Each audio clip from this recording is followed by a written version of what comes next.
मीनाने खाऊ खाल्ला असेल या वाक्यातील काळ ओळखा. ठीक आहे. बघा मित्रांनो, वाक्य वाचल्यानंतर आपल्या लक्षात येते असेल म्हणजे भविष्यकाळी आहे आणि खाल्ला असेल याचा अर्थ खाण्याची क्रिया संपलेली आहे.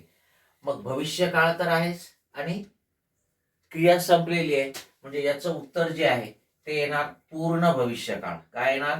पूर्ण भविष्यकाळ. लक्षात ठेवा, पूर्ण काळ कोणताही असेल, वर्तमान असेल, भूत असेल किंवा भविष्यकाळ असेल. ठीक आहे. पूर्ण काळामध्ये नेहमी वाक्यात संयुक्त क्रियापद असते.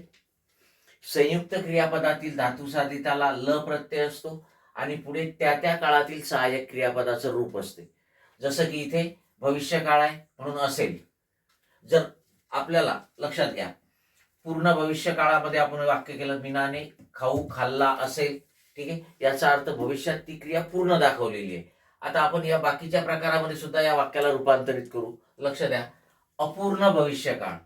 मी जर या वाक्याला असं केलं मीना खाऊ खात असेल तर ते अपूर्ण भविष्यकाळ होईल.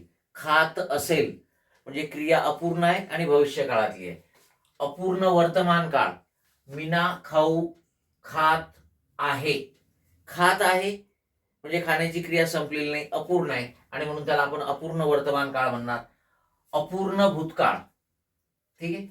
मीनाने किंवा मीनाने येता येणार नाही. मीना खाऊ खात होती. काय घ्यावं लागेल आपल्याला? अपूर्ण भूतकाळामध्ये खात होती.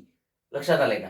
म्हणजे वाक्यावरून तर लक्षात येतेच, पण एक गोष्ट लक्षात ठेवा की साधा काळ जर सोडला, शुद्ध काळ जो आहे तो जर सोडला तर बाकी, कारण फक्त तिथेच शुद्ध काळामध्ये, साध्या काळामध्ये क्रियापद एकेरी असते. बाकी सर्व काळाचे प्रकार जे आहेत, ठीक आहे, त्यामध्ये क्रियापद संयुक्त क्रियापद असते. हे लक्षात ठेवायचं. ठीक आहे. आणि मग आपलं उत्तर आहे पूर्ण भविष्यकाळ. खाल्ला असेल म्हणजे भविष्यात ती क्रिया पूर्ण झालेली दाखवलेली आहे. ओके. यस.